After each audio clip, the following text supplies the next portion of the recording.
The first bullet arrived 3 milliseconds before the sound, punching through the kitchen window and exploding Jake Morrison's coffee mug into ceramic shrapnel.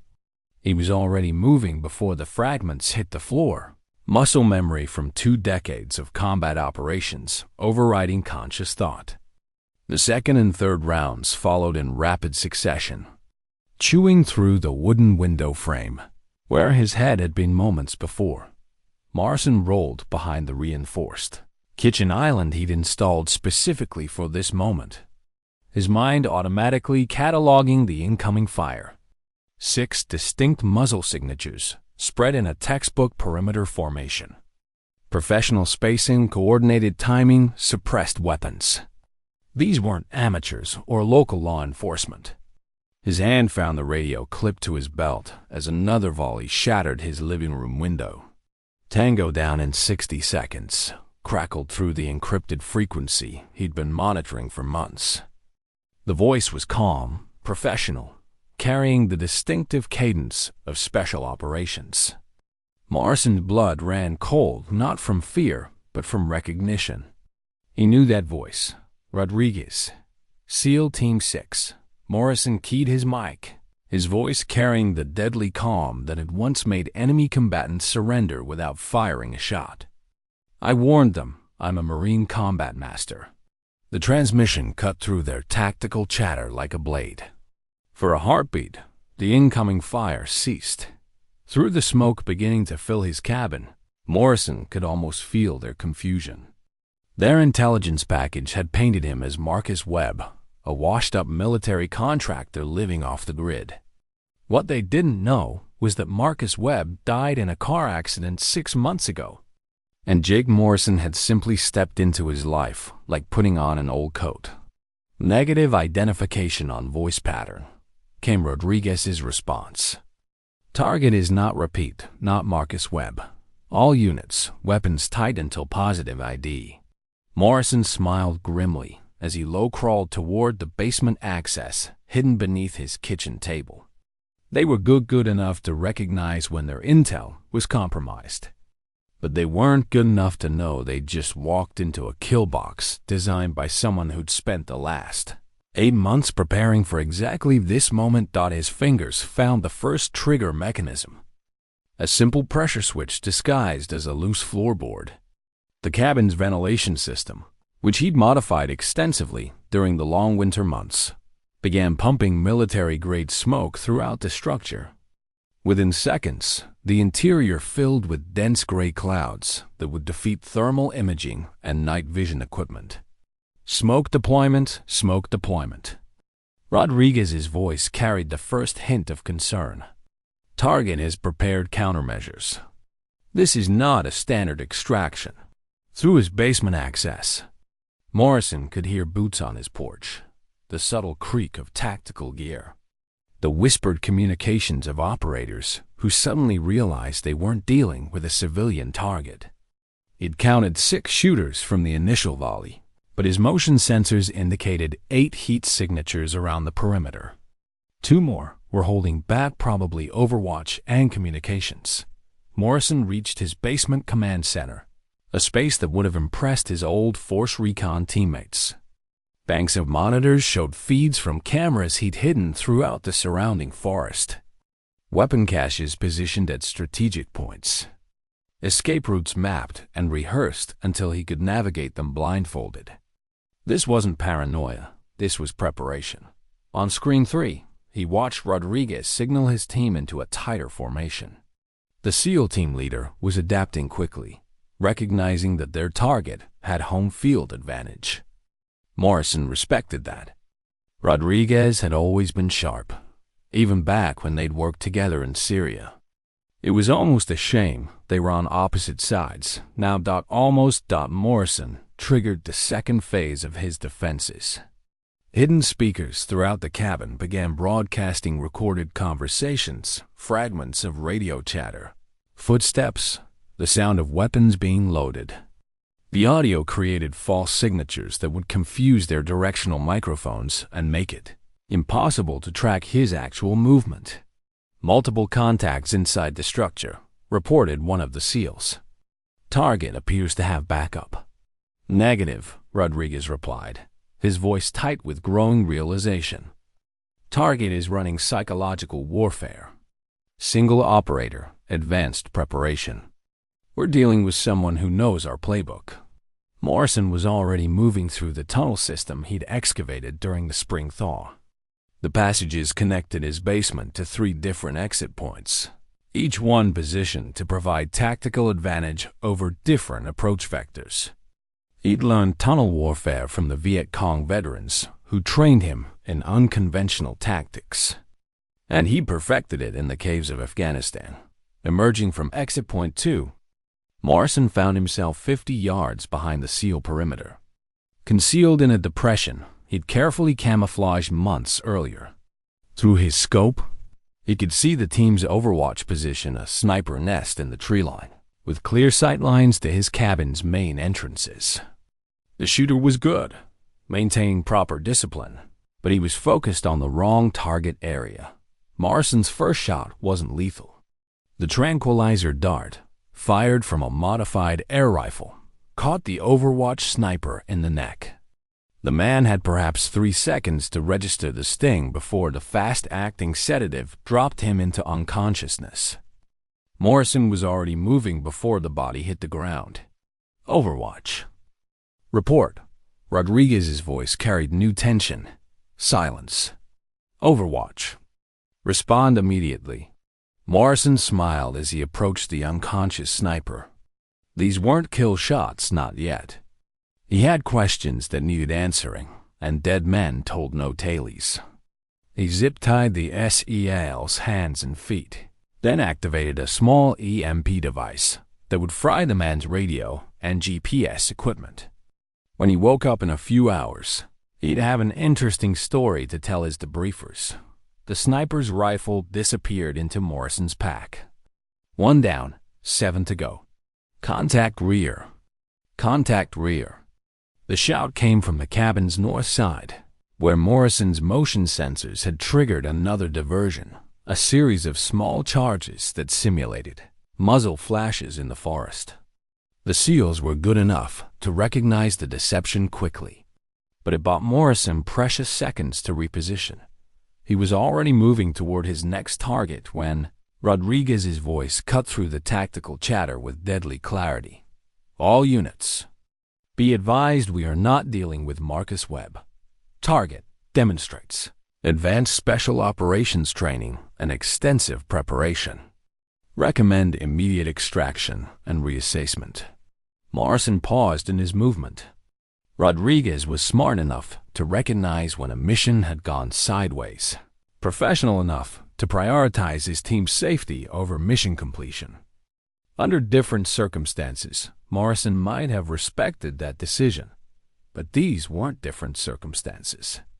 These men had come to kill him based on lies, sent by the same corrupt officials who'd murdered his team in Syria and covered it up as a training accident. The same officials who were now selling weapons to the cartels that had killed American soldiers with those very weapons. Morrison keyed his radio one final time, his voice carrying the weight of 20 years of betrayal and loss. Rodriguez, you've got 30 seconds to call off your dogs and listen to what I have to say. After that, I stopped playing nice. The response came back immediately, cold and professional. Negative. You're designated hostile. Surrender now, or we will use lethal force. Morrison checked his watch and began counting down from 30. Around him, the forest seemed to hold its breath, waiting for the storm that was about to break. The SEALs were about to learn why Marine Force Recon had the highest kill ratio of any special operations unit in the Corps, and why Jake Morrison had been the best of the best. 20-9, 28, 20-7. The hunt was about to begin. 26, 25, 20-4. Morrison single quotes S countdown reached 0 as he watched Rodriguez deploy his remaining team in a classic close quarters battle formation. 6 operators moving with the fluid precision that made SEALs legendary. each man covering his teammates' blind spots, weapons trained on potential threat vectors. They were textbook perfect, which was exactly why they were about to die. Morrison had spent 8 months studying SEAL tactics, reviewing after-action reports, analyzing their training videos. He knew their doctrine better than some of their instructors. More importantly, he knew their weaknesses. The first SEAL calcine Viper approached the cabin's rear entrance with his weapon raised, scanning for targets through the dissipating smoke. Morrison watched from his concealed position as Viper performed a perfect threshold evaluation, checking corners and clearing angles with mechanical precision. The operator never looked down. Morrison's hand emerged from the carefully camouflaged spider hole directly beneath Viper's feet. The combat knife sliced through the SEAL's bootlaces and pants cuff in one fluid motion. Then Morrison's other hand clamped over the man's mouth as he yanked him down into the hole. Viper's weapon clattered to the ground above as Morrison applied a blood choke with surgical precision, cutting off blood flow to the brain without crushing the windpipe. Viper. Report status. Rodriguez's voice crackled through the fallen radio. Morrison counted to 8, then released the choke. Viper would wake up in 20 minutes with nothing worse than a headache and some wounded pride. Morrison zip-tied the unconscious SEAL and activated another EMP charge, frying his communications gear. 2 down, but the real psychological warfare was just beginning. Morrison picked up Viper's radio and keyed the mic, using a voice modulator he'd salvaged from his CIA days. "Viper's taking a little nap, Rodriguez. Want to know what I did to him?" The response was immediate and professional. "All units. Target has compromised Viper. Weapons free. Shoot on sight." Morrison was already moving through his tunnel network, emerging at exit point 3 near the cabin's eastern wall. Through his scope, he could see Rodriguez repositioning his team, pulling them back from the structure into a defensive perimeter. Smart move. It eliminated Morrison's ability to pick them off individually near the building. Unfortunately for Rodriguez, Morrison had anticipated this exact tactical adjustment. The second SEAL calcine Hammer took position behind a fallen log that provided excellent cover from the cabin, but left him exposed to Morrison's current position. Morrison didn't use the tranquilizer this time. Instead, he activated a small remote-controlled device he'd buried near Hammer's position 3 months earlier. The shaped charge wasn't designed to kill, just to create chaos. The explosion launched dirt and debris in a controlled pattern that simulated incoming mortar fire.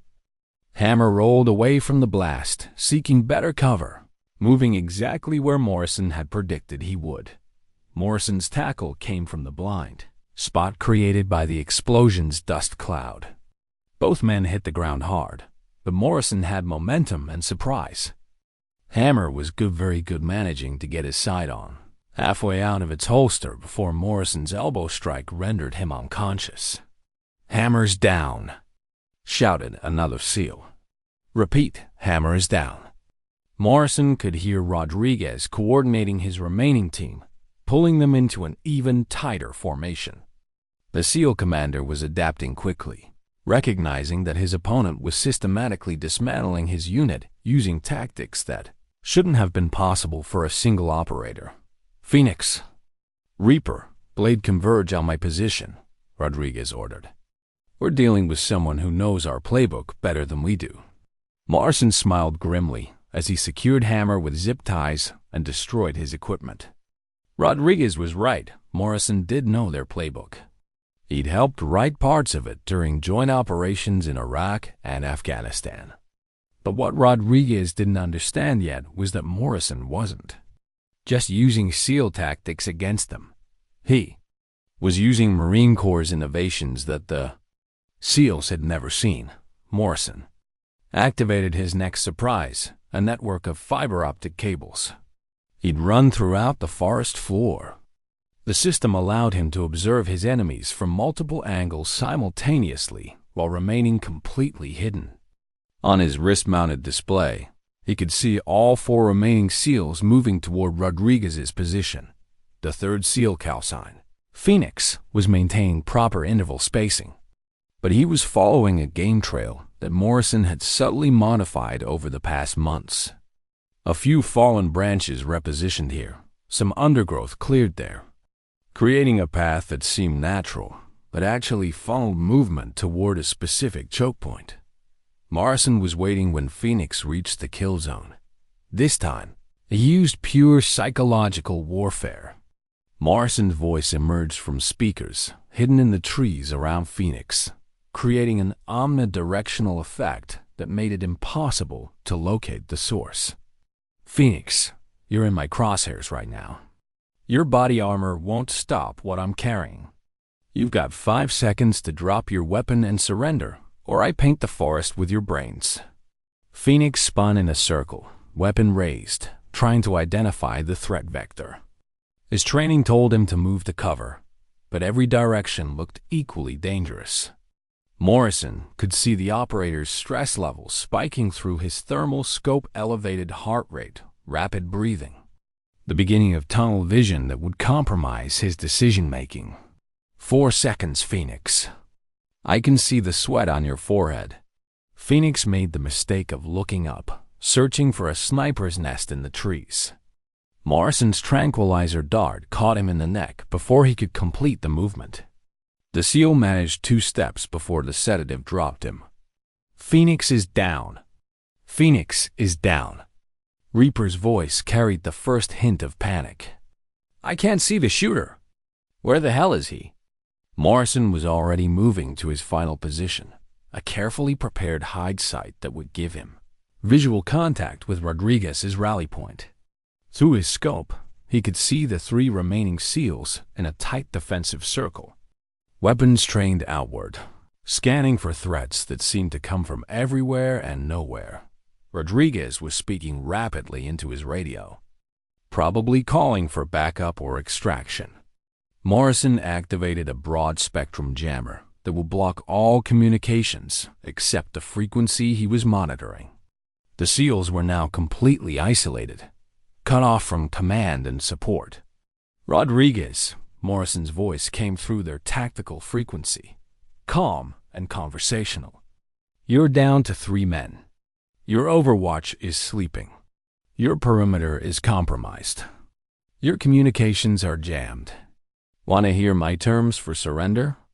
Negative, Rodriguez replied, his voice tight with controlled fury. We don't negotiate with terrorists.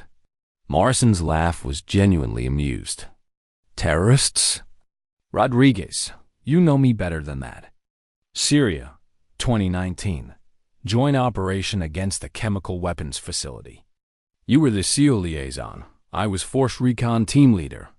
We shared a bottle of bourbon after the mission and talked about our kids. The silence that followed was deafening. Morrison could see Rodriguez's body language change through his scope, the subtle shift from combat alertness to confused recognition. Jake Morrison died in a training accident, Rodriguez said finally. I was at his funeral. You were at Marcus Webb's funeral, Morrison corrected. I've been borrowing his identity while I investigated who really killed my team. Want to guess what I found? Morrison could see Rodriguez processing this information, his tactical mind working through the implications. A dead man with a grudge, advanced special operations training, and 8 months to prepare for this confrontation. The Jake Morrison I knew wouldn't murder American servicemen, Rodriguez said. Morrison's voice turned cold as winter steel. The Jake Morrison you knew didn't know that his commanding officer was selling weapons to cartels. Didn't know that his team was murdered to cover up war crimes. Didn't know that the same corrupt officials who killed his Marines just sent a SEL team to finish the job.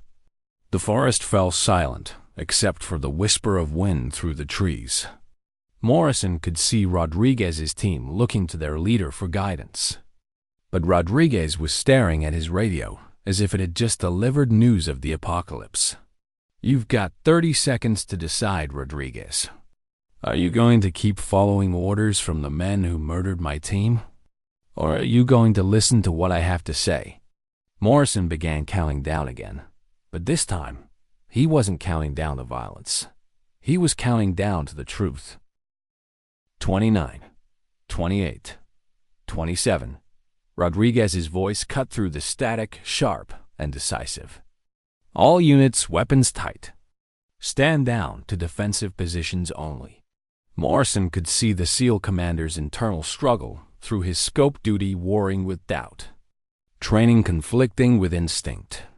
"Sir, we have our orders," came Reaper's voice, tight with confusion. "Target is designated hostile. Orders change when the situation changes," Rodriguez replied.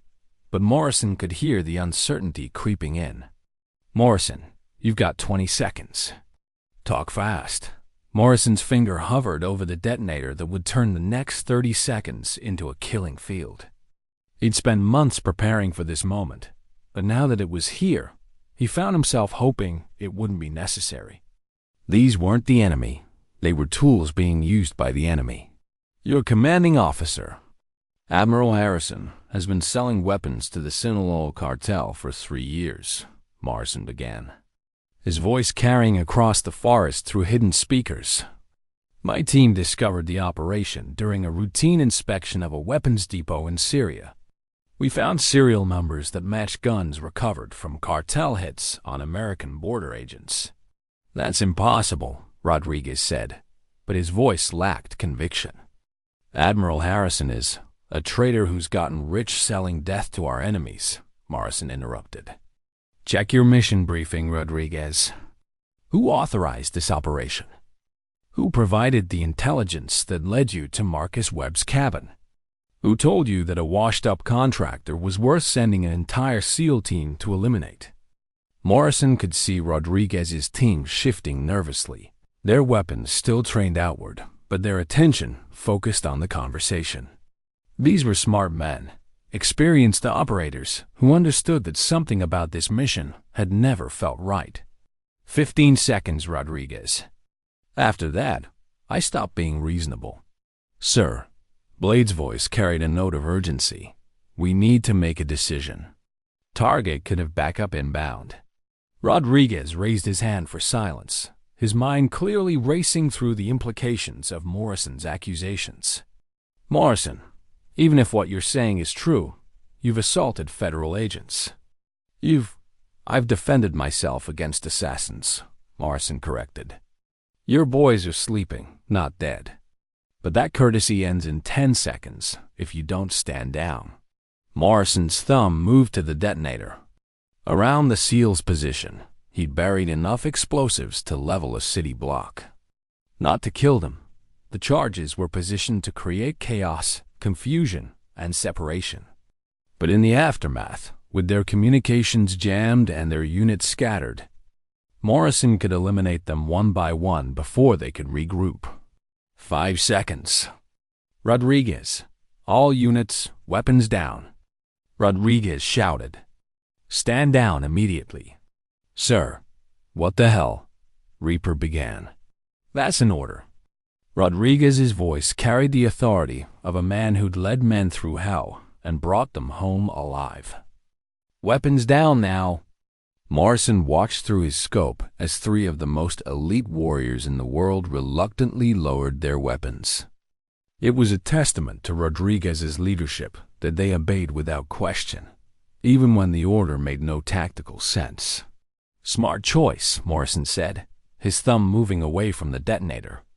"Now we can have a civilized conversation." But even as he spoke, Morrison's peripheral vision caught movement in the tree line. A 4th heat signature, one that hadn't been there moments before. Someone was approaching the SEAL's position from the north, someone who wasn't part of Rodriguez's team. Morrison's blood turned to ice as he recognized the thermal signature's movement pattern. Military bearing, tactical approach, but moving with the careful precision of someone trying to remain undetected. This wasn't backup for the SEALs. This was a cleaner. "Rodriguez, you've got company incoming from your 6 o'clock, Morrison transmitted urgently. "Single operator, moving to eliminate witnesses." "What are you talking about?" Rodriguez replied. But Morrison could see him signaling his team to defensive positions. Morrison's scope found the approaching figure, a man in civilian clothes carrying a suppressed rifle with a high-powered scope. The weapon was aimed not at Morrison's position, but at Rodriguez's team. The cleaner was here to ensure that no one left this forest alive to ask uncomfortable questions. "Sniper, 200 meters north of your position," Morrison transmitted. "He's not here to help you, Rodriguez. He's here to clean up loose ends." The first shot came without warning, a whisper of displaced air followed by Reaper's grunt of pain as the bullet took him in the shoulder. The SEAL spun and dropped, his weapon flying from nerveless fingers. "Contact north. Contact north," Blade shouted, bringing his weapon up toward the tree line. Morrison was already moving, abandoning his hide side and sprinting toward the sniper's position. The cleaner was good, very good, but he'd made the mistake of focusing on the SEALs while ignoring the greater threat. Morrison's approach was silent, deadly, and completely unexpected. The second shot took Blade in the leg, dropping him behind cover but keeping him alive. Morrison could see the sniper's pattern now, wounding shots designed to incapacitate rather than kill. The cleaner wanted the SEALs alive long enough to confirm their identities before finishing them. Morrison reached the sniper's position, just as the man was lining up his third shot on Rodriguez. The cleaner never saw the attack coming. Morrison's knife sliced through the rifle's sling and then across the man's throat in one fluid motion. The sniper dropped without a sound, his weapon clattering to the forest floor. "Threat neutralized," Morrison transmitted, already searching the dead man's pockets for identification.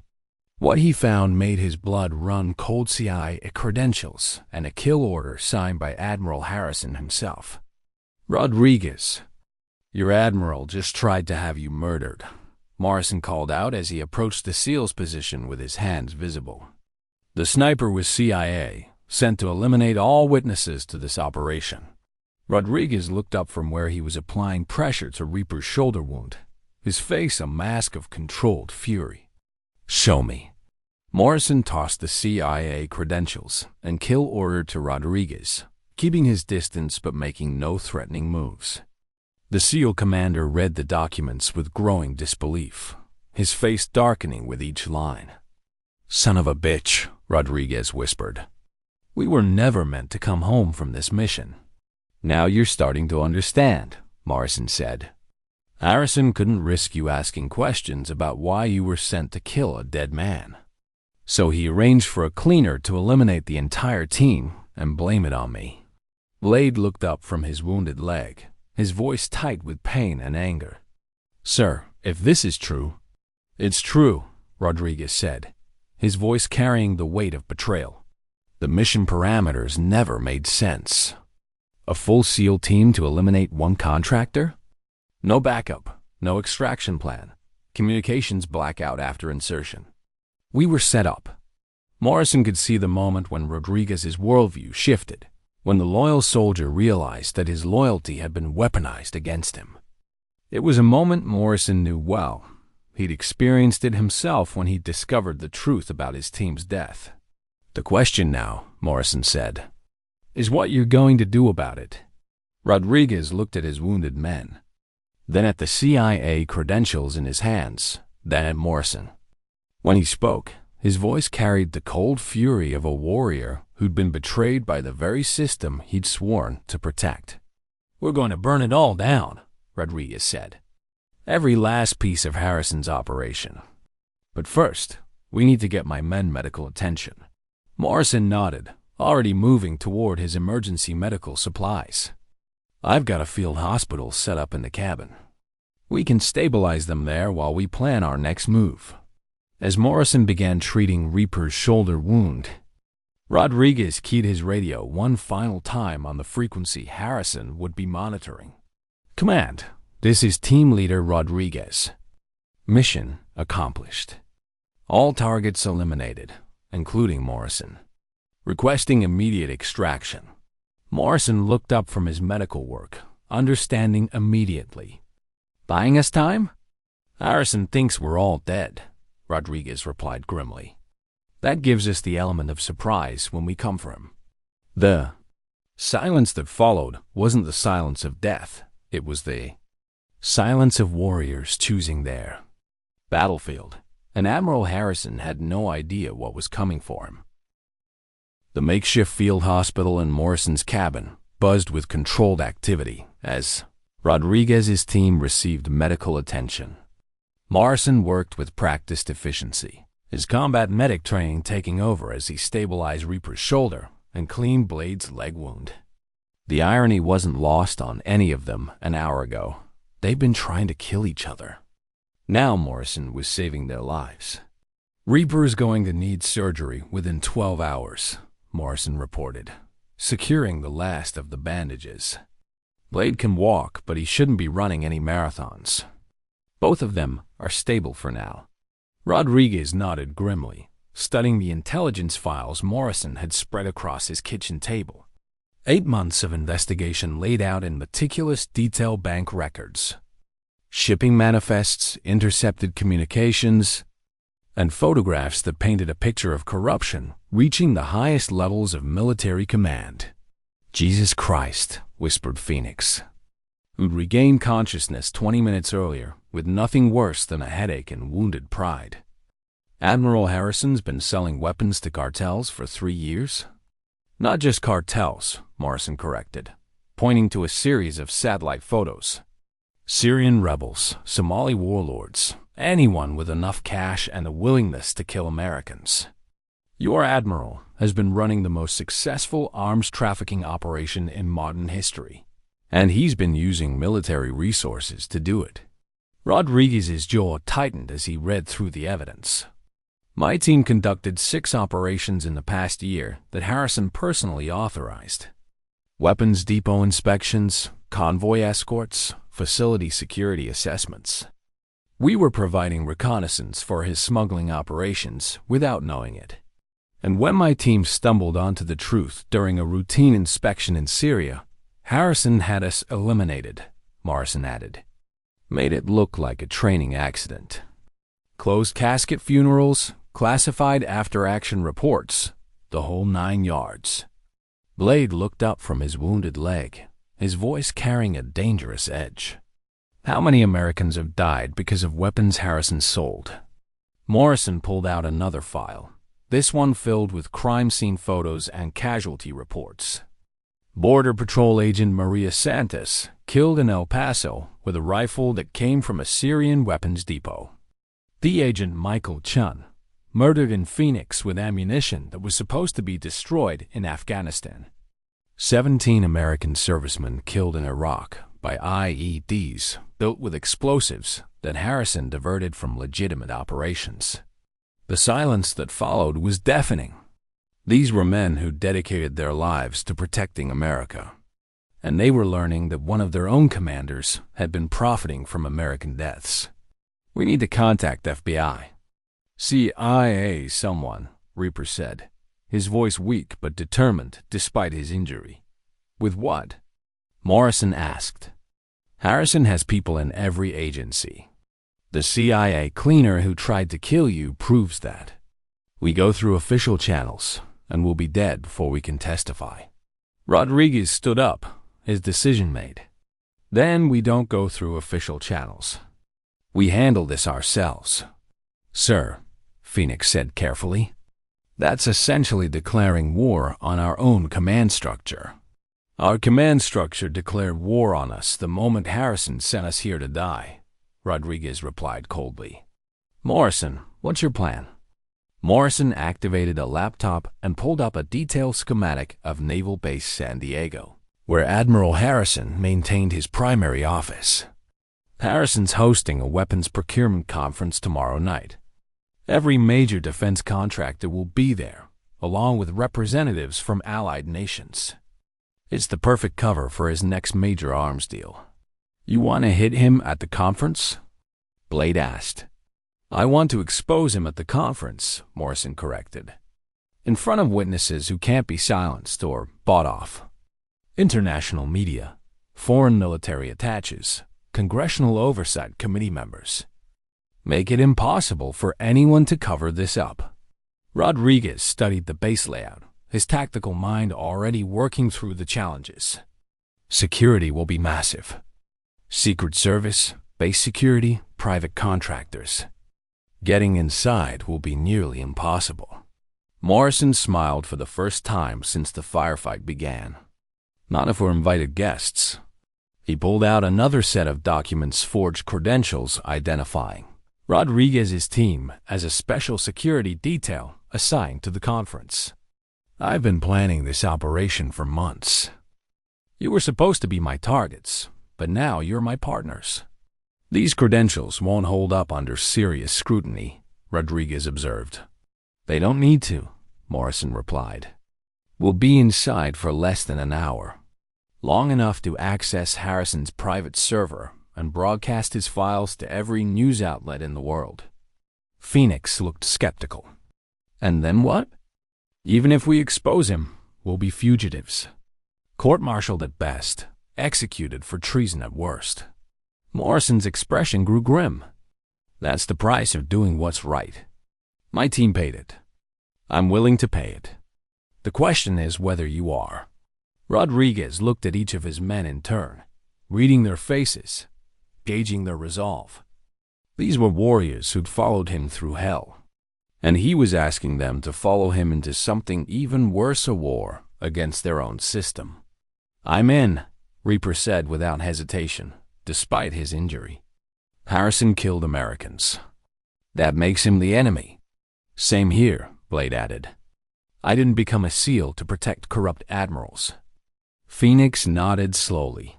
If we're doing this, we do it right. No half measures.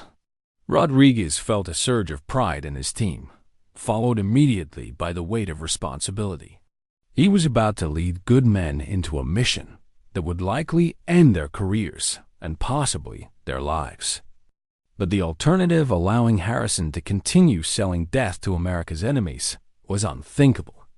Morrison, Rodriguez said formally, consider this a joint operation. What do you need from us? The next 18 hours passed in a blur of preparation. Morrison's cabin became a command center as they refined the plan, memorized building layouts, and prepared equipment. The wounded SEALs pushed through their pain, understanding that this might be their only chance to stop Harrison Dodd as the sun set on the day that had begun with a firefight. Morrison found himself working alongside men who'd been sent to kill him. The irony was bitter, but the partnership felt right. These were warriors who understood duty, honor, and sacrifice, even when those concepts put them at odds with their own command structure. You know, this is probably a suicide mission, Rodriguez said as they conducted final equipment checks. Morrison nodded. My team died for the truth. If we die exposing it, at least their sacrifice won't be meaningless. And if we succeed? Morrison's smile was grim but determined. Then maybe we prevent other teams from dying for lies. As they prepared to leave for San Diego, Morrison took one last look around the cabin that had been his home for 8 months. Tomorrow, win or lose, this chapter of his life would be over. Either he'd be dead, or he'd be a fugitive. But Admiral Harrison's reign of corruption would end. Rodriguez's voice cut through his thoughts. Morrison, you ready? Morrison shouldered his pack and checked his weapon one final time. Let's go finish this.